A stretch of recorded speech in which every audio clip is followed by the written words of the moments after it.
जय जय राम कृष्ण हरि जय जय राम कृष्ण हरि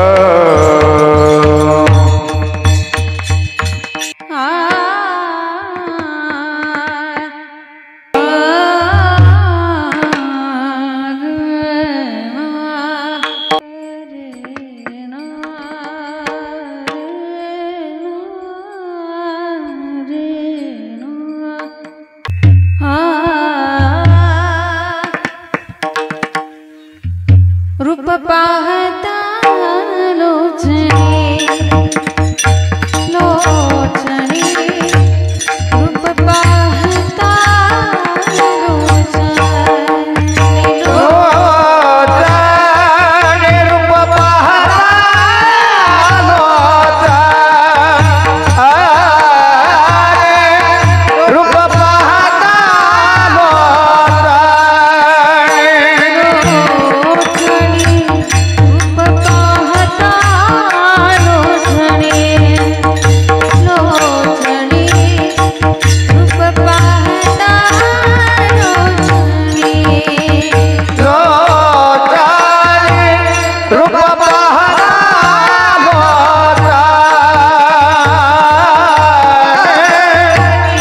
रूप पाहता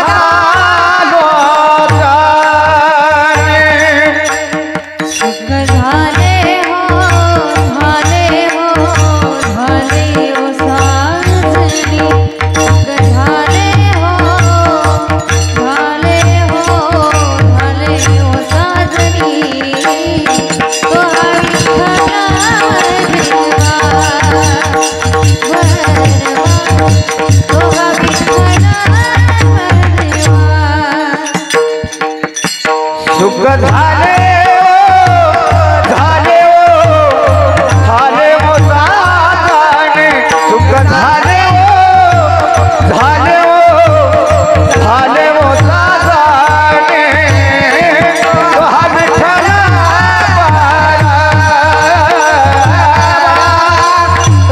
हा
विठ्ठल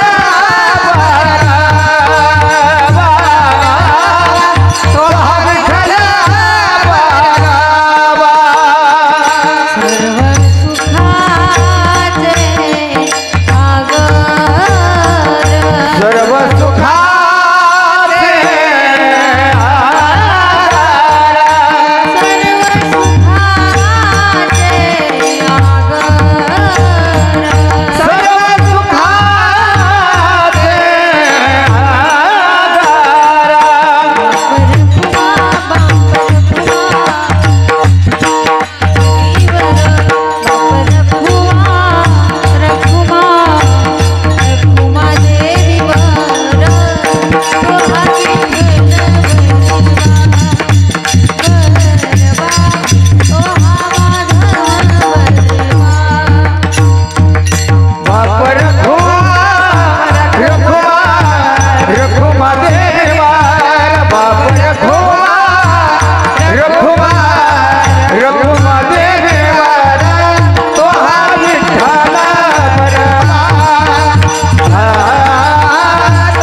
पुराचित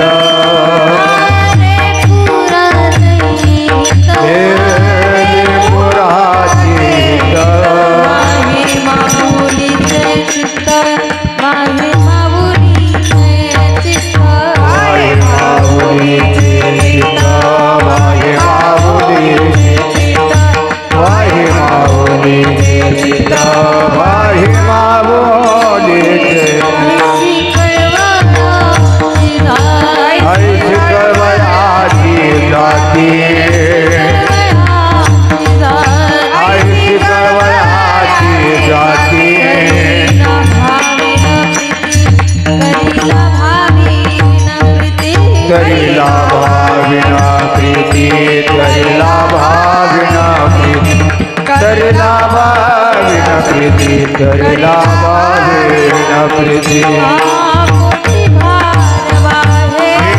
कोटि भार वाहे कोटि भार वाहे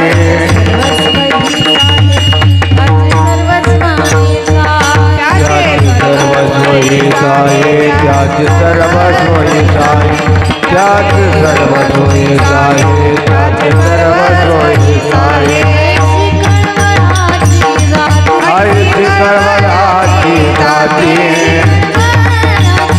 ऐसी कर्मराजी जाती करिला भाविना प्रीति करिला भाविना प्रीति करिला भाविना प्रीति करिला भाविना प्रीति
लिखुराचिता लिखुराचिता लिखुराचिता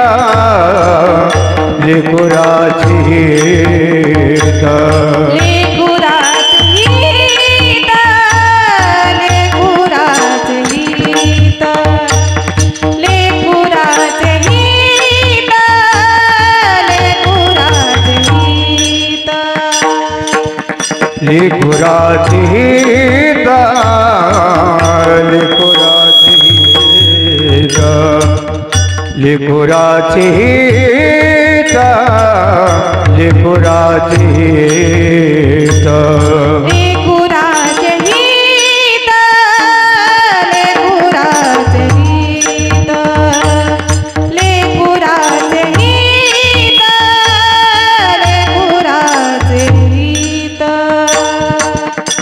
वाहे माबुलीते चिता वाहे माबुलीते चिता ऐसी कवा याची दाती ऐशी गवा याची दाती वाहे माऊलीचे देता वाहे माऊलीचे देता ऐशी गवा याची दाती ऐशी गवा याची दाती हरे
लेकुराचे हित वाहे माऊलीचे चित्त ऐसी ऐसी कळवळाची जाती करी लाभावी न प्रीती पोटी भार वाहे त्याचे सर्वस्व ही साहे ऐसी कळवळाची जाती करी लाभावी न प्रीती तुका म्हणे माझे तुम्हा संतावरी ओझे ऐसी कळवळाची जाती करी लाभावी न प्रीती महायोग पीठे तटे भीमरथा वरम पुंडलिकाय दातुं मुनीन्द्रैः समागत्य तिष्ठन्तमानन्द कंदं परब्रह्मलिंगं भजे पांडुरंगं पांडुरंग करो प्रथमान पांडुरंग करो प्रथमान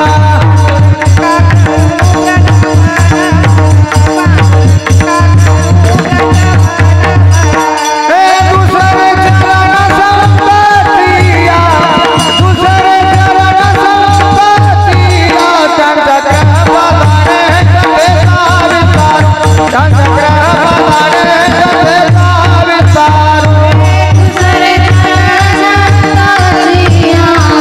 जपेता विचार दूसरे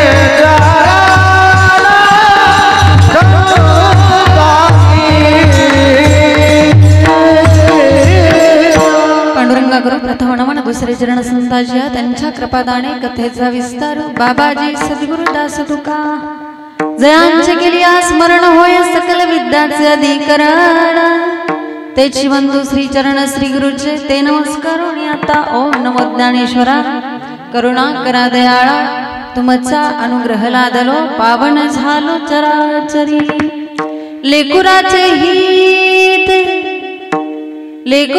हित वाहे माऊलीचे चित्त ऐसी कळवळाची जाती करी लाभावी न प्रीती विठ्ठल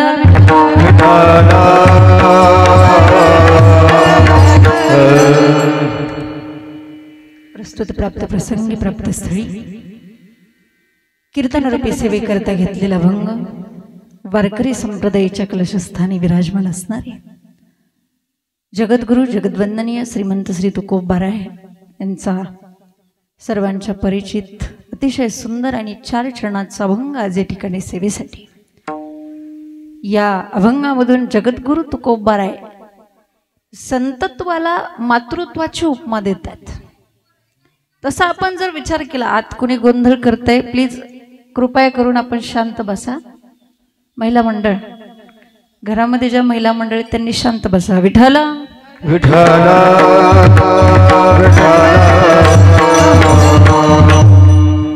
या अभंगामधून जगद्गुरु तुकोबारायांनी संतत्वाला मातृत्वाची उपमा दिलेली आहे। आपण जर विचार केला तर संतत्व हे खूप महान आहे आणि मातृत्व हे खूप छोटं आहे, लहान आहे। संतत्वाला मातृत्वाची उपमा तशी शोभतच नाही, पण तरी पण या अभंगातून महाराजांनी संतत्वाला आईची उपमा मातृत्वाची उपमा का बरं दिली याचं कारण असं आहे या जगाच्या पाठीवर मातृत्व एवढा दृष्टांत पण कोणता नाही। या जगाच्या पाठीवर आईसारखं प्रेम करणारं दुसरं कोणतं नातं पण नाही, म्हणूनच संतत्वाला मातृत्वाची उपमा दिली। तसं पाहिलं तर संतत्व हे किती मोठं आहे। अणुरेणुया थोकडा तुका आकाशाय म्हणा, आकाशा एवढा म्हणजे आकाश सुद्धा ठेंगणं पडेल एवढं संतत्व मोठं आहे विचार केला तर। मग तरी सुद्धा या अभंगामधून आईची उपमा दिली, कारण आईचं मातृत्वच तेवढं महान आहे आईचं प्रेमच तेवढं मोठं आहे. आईसारखं नातं या जगात कोणतंच नाही. आणि म्हणून तुकोबाराय म्हणतात, लेकुराचे हित वाहे माऊलीचे चित्त. आई कशी असते, आई लेकरावर किती प्रेम करते, आईचं प्रेम कसं असतं, ती आपल्या लेकरासाठी काय करते, हे जगद्गुरु तुकोबारायांनी अभंगातून संतत्वाला आईसारखं सांगताना संतांचं अंतकरणातलं आईचं प्रेम सांगितलं.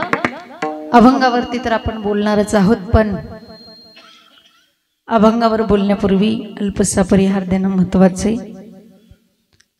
आज या ठिकाणी ज्या निमित्ताने आजची ही कीर्तन रूपी सेवा आपण आयोजित केलेली आहे, तर ते निमित्त म्हणजे आज खऱ्या अर्थाने आज या वलेकर परिवारातील ही माता कैलासवासी मंगलताई संदीपान वलेकर या मातेच्या आज प्रथम वर्ष श्राद्धाच्या निमित्ताने आजची ही कीर्तन रूपी सेवा या वलेकर परिवाराने या ठिकाणी आयोजित केली. आणि या कीर्तन सेवेचं निमंत्रण त्यांनी मला दिलं, त्याबद्दल या परिवाराचं मी आभार मानते आणि कौतुक करते की आपण एवढं सुंदर असं नियोजन आजच्या ह्या कीर्तनाचं केलेलं आहे. आज आपल्या कार्यक्रमासाठी सर्व उपस्थित असणारे भजनी मंडळ, आमच्या गावातले काही भजनी मंडळ, त्यानंतर विनेकरी बाबा असतील, त्यानंतर आमच्यासोबत नेहमी जे साथ करतात ते हरिभक्त पारायण आदरणीय महादेव महाराज, तसेच हरिभक्त पारायण आदरणीय आमच्या जाधवताई, तसेच आमचे सर्वच महाराज मंडळी, सर्वच आमच्या गावातले सर्वच भजनी मंडळ, वैश्यवाडी भजनी मंडळ, अकोल्यातले आमचे भजनी मंडळ आबा असतील, सर्वच. आणि आपल्या या कार्यक्रमासाठी ज्यांची मृदंगाची साथ आहे ते आमचे बंधू जीवन महाराज धायगुडे. तसेच आजचा कार्यक्रम तुमच्यापर्यंत आवाज पोहोचवण्याचं ज्यांचं काम आहे ते सुंदर अशी माईक सिस्टीम, सर्वांची सुंदर साथ आहे, सर्वांची तुम्हा सर्वांची उपस्थिती आहे. सर्वांच्या उपस्थितीमध्ये सर्वांच्या साथीने आपल्या कीर्तनाला सुरुवात. विठाला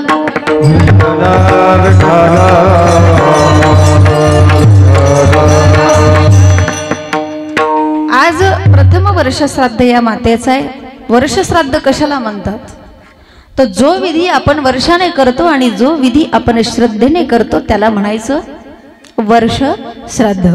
आपल्या मायबापांच्या आपल्यावरती अनंत उपकार असतात आणि त्या मायबापाच्या उपकारातून उतराई होण्यासाठी केलेला थोडासा प्रयत्न, केलेला अंशतः प्रयत्न म्हणजे वर्ष श्राद्धाचा विधी. त्या मायबापांच्या आपल्यावरती इतके उपकार आहेत की त्यांच्या चरणावरती मस्तक ठेवून आपण आपला प्राण जरी सोडला तरी ते उपकार आपल्याला कधी फेडता येत नाहीत. आजचं हे वर्ष श्राद्ध म्हणजे थोडासा छोटासा प्रयत्न आहे. लक्षात घ्या, ज्यांना आईबाप कळाले त्यांना देव कळाला, पण ज्यांना आईबापच कळत नाहीत त्यांना देव कळणं कठीण आहे. तुम्हाला वाटत असेल की देवाने आपल्याला प्रसन्न व्हावं, अगोदर आई वडिलांना प्रसन्न करायला शिका, देव तुमच्या आपोआप प्रसन्न होईल. कदाचित देव प्रसन्न झाल्यानंतर गेलेले माईबाप पुन्हा मिळतीलच का नाही याच्यात कुठेतरी शंका आहे, परंतु आई वडिलांना प्रसन्न करा, देव तुम्हाला आपोआप भेटेल. आणि आई वडिलांना प्रसन्न करायला जास्त काही लागत नाही, ते काय तुमच्याकडे 1-2 लाख रुपये मागत नाहीत. म्हातारपणामध्ये सन्मानाची वागणूक फक्त त्यांना दिली पाहिजे. दिवसातून एकदा विचारा आईला वडिलांना, आई तू बरी आहे का ग, बाबा तुम्ही जेवले का, फक्त एवढं वाक्य विचारा. 2 प्रेमाचे आपुलकीचे शब्द त्यांना बोला, अहो त्यांचं पोट भरतो. बाकी त्यांना कशाची अपेक्षा नसते. आणि आज आपण बघतो जे मोठमोठे शिकून झालेले की नाही, डॉक्टर, इंजिनियर, वकील, ह्यांचेच मायबाप कुठे आहेत, वृद्धाश्रमात. मग या लोकांचा शिकून काय फायदा जर यांना आईबाप कळत नसतील तर जीवनात ही लोक शिकून तरी यांचा काय उपयोग. माणसाने शिक्षित असावं पण त्याच्यावरती संस्कार सुद्धा चांगले असावेत, लक्षात ठेवा.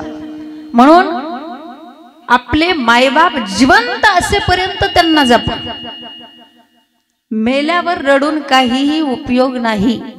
जिवंतपणीच त्यांना सांगा, आपल्या हृदयातलं प्रेम त्यांच्या समोर व्यक्त करा. जिवंतपणीच आपल्या बापाला मिठी मारा. आपल्या आई समोर अश्रूने त्या ठिकाणी प्रेम मोकळं करा. अश्रू आई समोर व्हायचे आई गेल्यानंतर रडून त्याचा काहीही उपयोग नाही. जिवंतपणे आई वडिलांना प्रेम द्या, जपा. कारण एकदा का तुमचे माईबाप या मातीआड निघून गेले ना, कितीही आई आई करा आणि कितीही बाबा बाबा करा, मातीआड गेलेले माईबाप नंतर तुम्हाला ह्या डोळ्यांना पाहायला सुद्धा मिळणार नाहीत. ते पाहायला मिळतील ते फक्त फोटोमध्ये. अजून पण काही लोक येतात म्हणतात, ताई आम्ही एकदा तरी आमच्या आईच्या आमच्या वडिलांच्या गळ्यात पडून त्यांना सांगायला पाहिजे होतं की आमचं त्यांच्यावरती किती प्रेम आहे. मग का नाही सांगितलं? आम्हाला काय माहिती इतक्या लवकर जातील, इतक्या लवकर त्यांचा मृत्यू होईल. म्हणून आपले मायबाप कधी आपल्या जीवनातून अचानक निघून जातील सांगता येत नाही. जिवंत असेपर्यंत त्यांना प्रेम द्या, त्यांना जपा, त्यांना चांगलं बोला. आणि म्हातारपणामध्ये गोड बोलणं हे म्हातारपणातलं टॉनिक असतं बरं का. म्हणून मायबापाला म्हातारपणात व्यवस्थित बोललं पाहिजे, प्रेमाने बोललं पाहिजे, गोड बोललं पाहिजे. आणि आज कलियुगामध्ये जगातला सगळ्यात श्रीमंत माणूस त्याला म्हणायचं की ज्याच्याकडे अजून पण त्यांचे मायबाप जिवंत आहेत. आपण कोणाला श्रीमंत म्हणतो?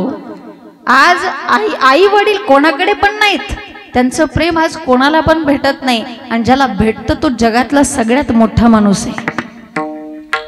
कोण करू शकेल हो आई एवढं प्रेम? कोणीच करू शकणार नाही. सबसे बडी है माँ, पगले सबसे बड़ी है माँ, माँ से बढ़कर कोई नहीं रे, माँ से बढ़कर कोई नहीं रे, देती है दुआ रे, देती है दुआ रे, पगले सबसे बड़ी है माँ, पगले सबसे बड़ी है माँ, पगले सबसे बड़ी है माँ, पगले सबसे बड़ी है माँ, पगले. जगातलं सगळ्यात मोठं नातं आई वडिलाचं नातं आहे. आणि जगातलं सगळ्यात श्रेष्ठ नातं, जगामध्ये आई एवढं प्रेम करणारं कोणतंच नातं असू शकत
चित्ती अवघी बालकाची व्याप्ती, जिच्या चित्तामध्ये फक्त लेकराचा विचार असतो, जिचं अंतकरण फक्त लेकराच्या विचाराने भरलेलं असतं, ती आई आहे.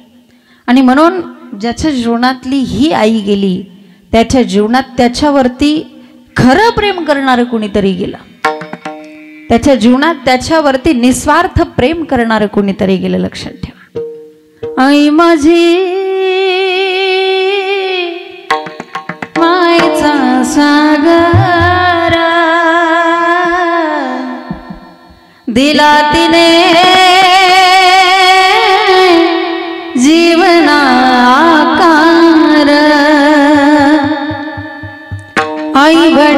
माझे थोर काय सांगू त्यांचे उपकार जीवनाच्या वाटेवरती किती असतो त्यांचा आधार आई माझी मायेचा सागर दिला तिने जीवनाकार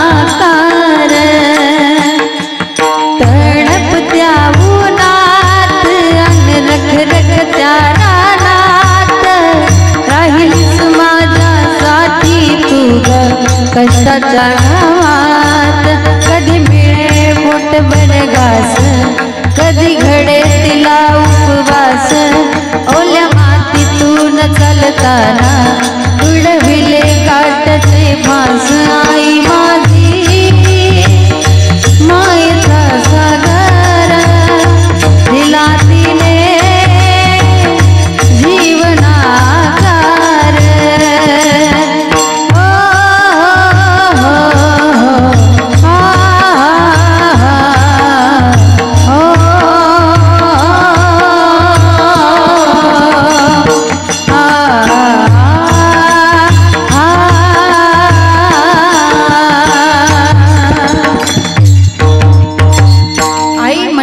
प्रत्यक्षात मायेचा समुद्र आहे, प्रत्यक्षात मायेचा सागर आहे. आईच्या प्रेमाची बरोबरी जगात कोणीच करू शकणार नाही. लक्षात घ्या, आईचा स्पर्शच वेगळा असतो. माता भगिनी, तुम्ही किती जरी दमून भागून तुमच्या माहेरी गेला आणि तुमच्या म्हाताऱ्या आईने नुसता असा चेहऱ्यावरून गालावरून जरी हात फिरवला, बरं वाटतं की नाही हो?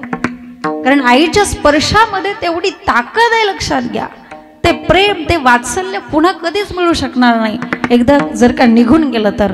म्हणून ते महत्व आपल्याला आता कळलं पाहिजे, गेल्यावर रडून उपयोग नाही. मी तुझ्यासाठी जीवन जाळिले रे बाळ, तुने नाही पाणी पाजिले. मी तुझ्यासाठी प्राण सोडिले रे बाळा, तुने नाही पाणी पाजिले. माझ्या कुशीतला असून तू बाळ, माझ्या जीवाचा तू बनलास काळ. जीवनभर तुझे पुरविले लाड, राहून अर्धपोटी साज सकाळ. मी तुझ्यासाठी डोळे झाकिले रे बाळा, तुने नाही पाणी पाजिले. मी तुझ्यासाठी जीवन वाहिले रे बाळा, तुने नाही पाणी पाजिले. म्हणून जगामध्ये आई एवढा विचार करणार, आई एवढं प्रेम करणार नातं कोणतंच नाही. म्हणून महाराज सांगतात, लेकुराचे हित वाहे माऊलीचे चित्त. आणि म्हणून आज खरं जर विचार केला, आई वडिलांना जेवढं आपलं हित कळतं तेवढं जगात कोणालाच समजू शकत नाही. आणि म्हणून आपण प्रत्येकाने जर आई वडिलांचं ऐकलं तर मला नाही वाटत की कोणाचं कधी काही नुकसान होईल. कारण जेवढं त्यांना हित कळतं त्याची माझे हित करीती सकळ. जसं संतांना समाजाचं हित कळतं तसं लेकराचं हित फक्त आई वडिलांना कळतं. लक्षात घ्या, जगामध्ये बऱ्याच प्रकारची लोक आहेत, बरेच वर्ग आहेत. 4 प्रकारचे वर्ग जगात पडतात. पहिला वर्ग असा आहे जो स्वतःचं हित करत नाही, दुसऱ्याचंही हित होऊ देत नाही. पहिला वर्ग असा आहे. दुसरा वर्ग सांगते स्वतःच्या हितासाठी दुसऱ्याचं नुकसान झालं तरी चालेल. तिसरा वर्ग स्वतःचंही हित करतो आणि दुसऱ्याचंही हित करतो. आणि चौथा वर्ग केवळ दुसऱ्याच्या हितासाठीच या ठिकाणी येतो आणि तो वर्ग आहे संतांचा. कोणाचा? येथे उपकारासाठी आले घरजा. पहिला वर्ग मी तुम्हाला सांगितला होता, जो स्वतःचं हित करत नाही, दुसऱ्याचंही हित होऊ देत नाही. माऊलींची ओवी यासाठी, आपण अंगे जळे आणि नागवी जगाचे डोळे, पतंग जैसा सळे दीपाचे. माऊली म्हणतात, रात्री दिव्याच्या भोवती पतंग नावाचा कीटक जसा घिरट्या घालतो आणि त्यावरती झडप घालून तो स्वतःही जळून भस्म होतो आणि दुसऱ्यालाही अंधकार करतो, त्या पद्धतीने हा वर्ग आहे. स्वतःचंही हित करत नाही, दुसऱ्याचंही हित होऊ देत नाही. एक अधिकारी माणूस असतो आणि तो अधिकारी माणूस भाजी मंडईत भाजी घेण्यासाठी जातो. गेल्यानंतर मावशीला विचारतो, मावशी वांगी किती रुपये किलो? मावशीने सांगितलं फक्त 10 रुपये किलो. आता असं म्हटल्यानंतर त्याने हातातलं वांग रागाने खाली टाकलं आणि म्हटलं, इतके महाग? तुम्हाला काय वाटतं का नाही? म्हटलं, तुमच्या मनाला वाटेल तसे भाऊ तुम्ही लावता. तेव्हा ती मावशी म्हणते, अहो तुम्ही असा गोंधळ करू नका. जर तुम्ही असा कालवा केला तर माझी वांगी कुणीच घेणार नाही. तेव्हा तो म्हणता, मावशी तुम्ही त्याची काळजी करू नका. का? अहो या वांग्याला या पठ्ठ्याचा हात लागलाय आणि ज्या ठिकाणी माझा हात लागतो त्या ठिकाणी काहीच शिल्लक राहत नाही म्हटलं. मावशी म्हटली, अगं बाई कसं काय? तो म्हटलं, ओ मावशी, याच हाताने मी माझी 100 एकर जमीन घालवली, तिथं तुमच्या एवढीशा वांग्याची काय किंमत? म्हणजे स्वतःचं हित करत नाही, दुसऱ्याचंही हित होऊ देत नाही. दुसरा वर्ग मी तुमच्या समोर मांडला, स्वतःच्या हितासाठी दुसऱ्याचं नुकसान झालं तरी चालेल. माऊली म्हणतात, तैसे मने वाचा काय, भलतया दुःख देत जाय, स्वार्थ साधितान पाहे पराचे हित. स्वतःच्या स्वार्थासाठी दुसऱ्याचं नुकसान करणारी पण काय लोक आहेत. म्हणजे तुझी दाढी जळाली तरी चालेल पण माझी बिडी पेटली पाहिजे, असे लोक आहेत. तिसरा वर्ग समाजामध्ये असा आहे जो स्वतःचं हित करतो आणि दुसऱ्याचंही हित करतो. जसं की गंगा ही प्रवाह रूपाने वाहत असते, त्यावेळेस तिच्यामध्ये अनेक लोक स्नान करतात, पवित्र होतात. स्वार्थ फक्त एकच आहे, समुद्राला जाऊन मिळायचे. सूर्य उगवतो आणि मावळतो हा स्वार्थ, पण संपूर्ण जगाला तो प्रकाश देतो हा काय? परार्थ आहे, दुसऱ्याचा फायदा आहे. आणि चौथा वर्ग समाजामध्ये असा आहे जो केवळ दुसऱ्याच्या हितासाठीच येतो आणि तो वर्ग आहे संतांचा.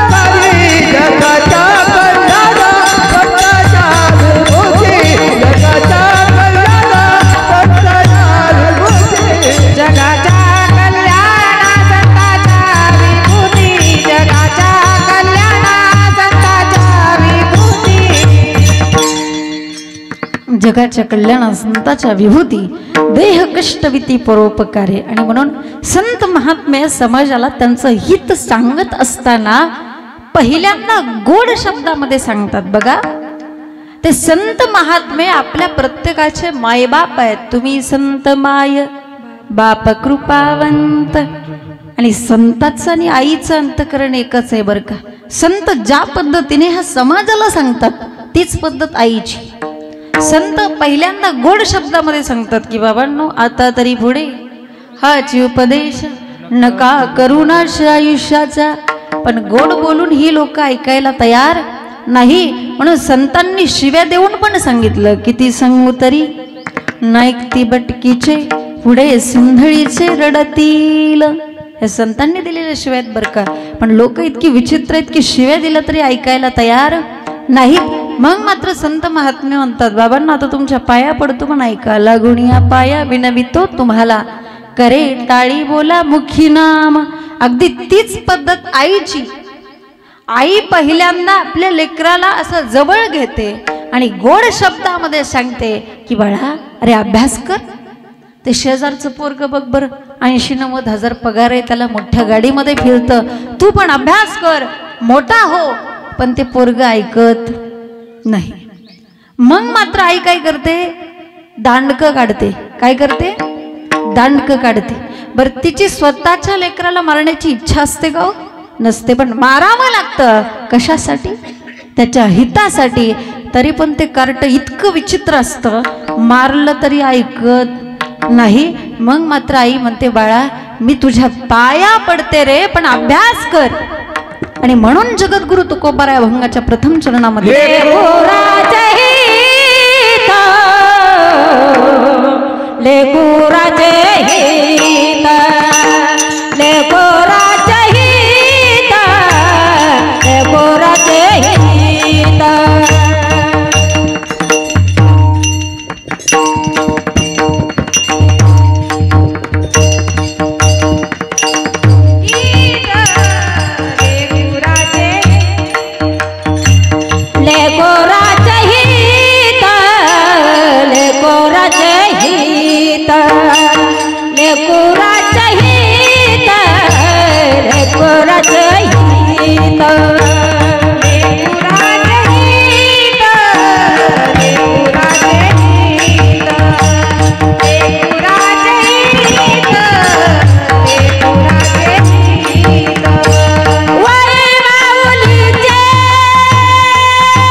लेकुराचे हित वाहे माऊलीचे चित्त. जिच्या चित्तामध्ये फक्त आपल्या लेकराच्या हिताचा विचार असतो, जी आपल्या लेकराचं हित वाहते तिला आई असं म्हणतात.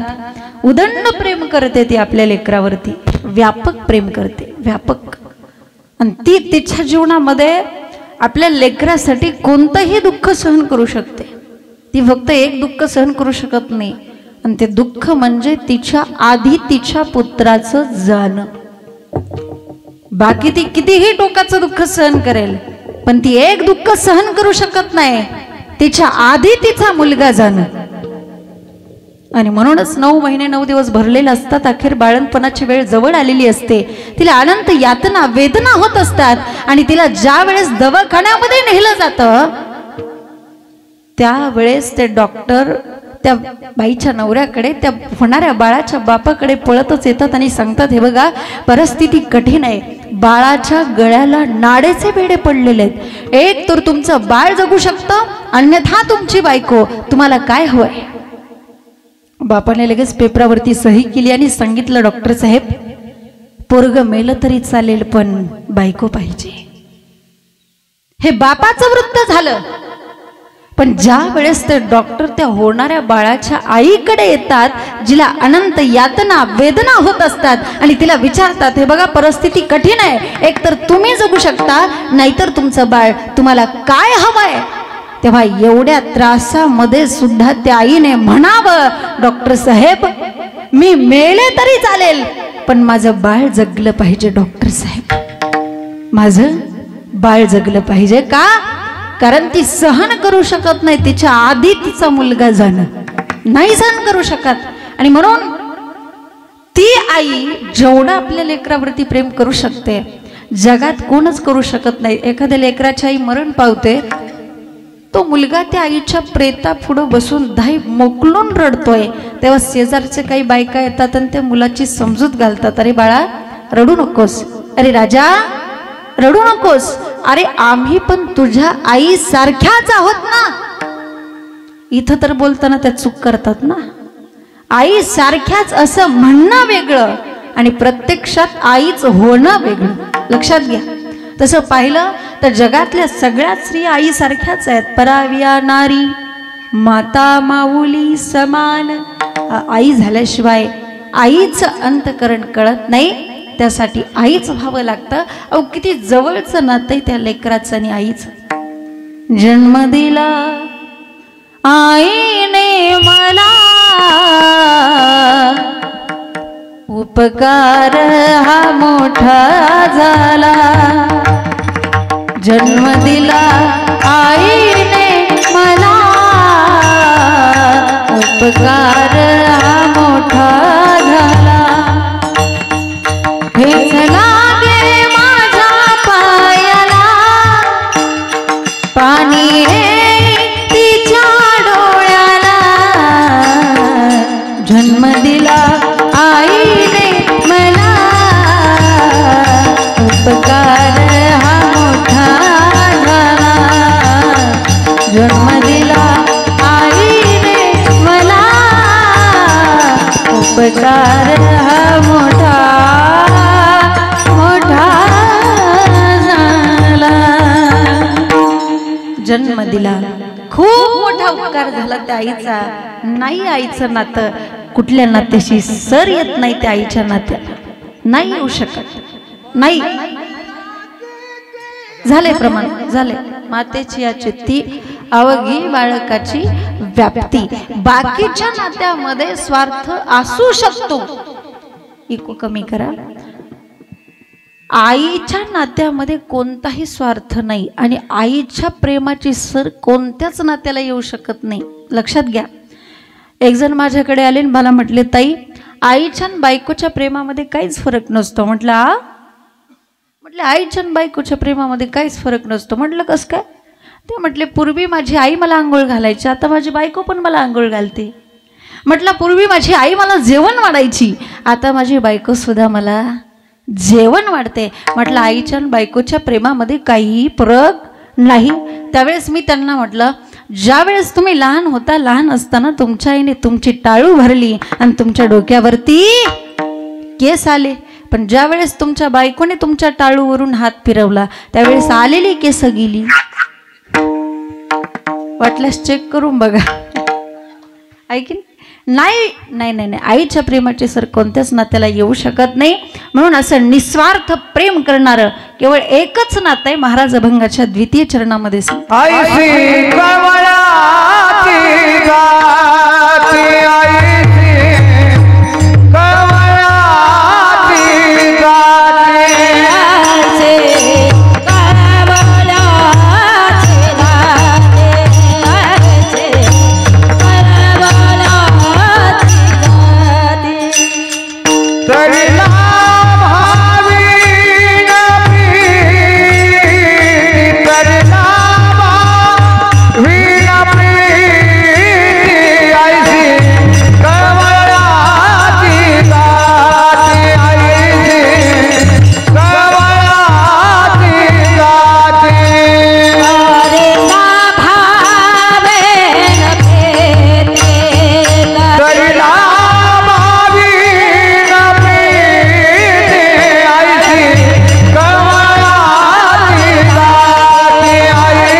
कळवळ्याची जाती करी लाभाविन प्रीती. महाराज कळवळ्याची जाती जी शांतकरणामध्ये प्रीती आहे, कळवळा आहे अशी फक्त एकच जाती एकच नातं ती म्हणजे आई. करी लाभाविन प्रीती जिच्या प्रेमामध्ये स्वार्थ नाही, लोभ नाही, जिच्या प्रेमामध्ये निरपेक्षता आहे. परंतु अलीकडे काय होतं, आईवडिलांना महत्त्व न देता लोक कशाला महत्त्व देतात. मी थोडक्यात सांगते तुम्हाला. सत्तेला लोक महत्त्व देतात, संपत्तीला महत्त्व देतात, सौंदर्यासाठी वाटेल ते लोक करतात. कशा पद्धतीने आईवडिलावरती प्रेम न करता लोक संपत्तीवरती प्रेम करतात. मी थोडक्यात सांगते. असंच आपल्या गावासारखं सुंदर असं एक गाव होतं आणि त्या गावामध्ये एक सर्वसामान्य एक शेतकरी कुटुंब राहत होतं आणि त्या कुटुंबामध्ये ते दोघेजण पती पत्नी आणि त्यांना एकुलती एक लहान 10-12 वर्षाची मुलगी होती. त्या मुलीला लहानाचं मोठं करावं, शिकवावं, तिचं भवितव्य चांगल्या पद्धतीने घडवावं, तिला तिच्या पायावरती उभं करावं अशा विचारामध्ये ते नवरा बायको आपलं जीवन जगत होते. रोज सकाळी उठावं, आंघोळ करावी, घरातली कामं आवरावी आणि लेकराचा डबा भरून द्यावा, लेकरू शाळेत जायचं. एके दिवशी आई सकाळी लवकर उठली, आंघोळ झाली, लेकराचा आंघोळ डबा दप्तर बॅग सगळं भरून दिलं आणि दोघे पती पत्नी शेतामध्ये काम करण्यासाठी निघून गेले. अगदी 10:30 वाजता शेतामध्ये काम करण्यासाठी गेलेले हे जोडपं 11 वाजले 12 वाजले तरी पण रानामध्ये कष्ट करत होते, घाम गाळत होते. का बरं? केवळ आपल्या लेकराच्या चांगल्या दिवसासाठी. बस 12 वाजले, 12च्या 12:30, 12:30च्या 1, 1च्या 2 झाले. सूर्य मध्यान्नावरती आला. बायको नवऱ्यापाशी गेली. अहो आल्यापासून काम करत आहे, कुठंतरी बसा, 2 घास खा. बायकोने विचार नवऱ्यासमोर मांडला. ठीक आहे, हातातलं काम सोडलं आणि दोघेजण पती पत्नी एका झाडाखाली जेवण करण्यासाठी बसले. भाकरी पाणी अगदी जवळ घेतलं होतं आणि मुखात भाकरीचा घास घालणार तेवढ्यात कुठून तरी एक सर्प आला आणि त्या आईच्या बोटाला सर्पदंश झाला. एका नवऱ्याने जवळून पाहिलं की जी आपली पत्नी, जिने आपल्या सोबत सप्तपदी चालली होती, जिने आपल्या आनंदात आनंद, दुःखात दुःख मांडलं, सर्वस्व मांडलं, अशी आपली पत्नी, अशी आपली अर्धांगिनी आपल्याला सोडून जाते की काय असा विचार त्या नवऱ्याच्या मनात. एका चिमुकल्या लेकराची आई त्या लेकराला सोडून जाते की काय असा विचार त्या बापाच्या मनात. आणि त्या क्षणी त्या आईने या जगाचा निरोप घेतला. त्यांना तिथून उचललं, घरी आणलं. पण ज्यावेळेस घरी आणलं होतं ना, त्यावेळेस एका नवऱ्याची बायको घरी आणलीच नव्हती हो. घरी आणला होता फक्त त्या बायकोचा देह. एका चिमुकल्या लेकराच्या आईला घरी आणलंच नव्हतं. घरी आणला होता फक्त त्या आईचा देह. घरी आणलं, अंगणामध्ये झोपवलं. 3च्या 3:30, 3:30च्या 4 वाजले. 4 वाजेपर्यंत सगळे पाहुणे रावळे जमा झाले. 4च्या 4:30, 4:30च्या 5 वाजले. आणि 5 वाजता त्या लहान लेकराची शाळा सुटली. ती मुलगी आपल्या घराच्या दिशेने निघाली. पाहते तर एवढी सगळी गर्दी, एवढी लोक, एवढ्या गाड्या. विचार केला, अरे आपण तर आपल्याच घरी आलोय ना. आजूबाजूला बघितलं, अरे आपण तर आपल्याच घरी आलोय. ती मुलगी आत गर्दीमध्ये शिरली आणि आत जाऊन बघितलं तर तिला आपल्या आईला पाहिलं झोपवलेल्या अवस्थेमध्ये. तेव्हा त्या मुलीने आपल्या हातातला दप्तर, डबा, बॅग सगळं बाजूला फेकून दिलं आणि आईला हाक मारायला सुरुवात केली. आई, आई, अगं उठ ना आई, मी शाळेतून आली आहे. अजून तू झोपली आहेस आई? आई, आपले काका, आपले मामा, आपले आजोबा किती लांबून आलेले आहेत आई. आई उठ ना, मी शाळेतून आली आई, अजून तू झोपली आहेस आई? पण शांत निश्चित पडलेली आई मात्र त्या लेकराला बोलायला तयार नव्हती, कारण त्या आईने केव्हाच या जगाचा निरोप घेतला होता. ती मुलगी आईच्या जवळ येते, आईचा हात हातात घेते, आईच्या तोंडावरून हात फिरवते. आई, अगं माझ्याकडे बघ ना, माझ्याशी बोल ना आई. पण आई मात्र लेकराकडे पाहायला सुद्धा तयार नव्हती, कारण आईने केव्हाच हे जग सोडलं होतं. अगदी उशाला बसलेले तिच्या बाबाजीच्या डोळ्यातून खळखळ अश्रूच्या धारा वाहत आहेत.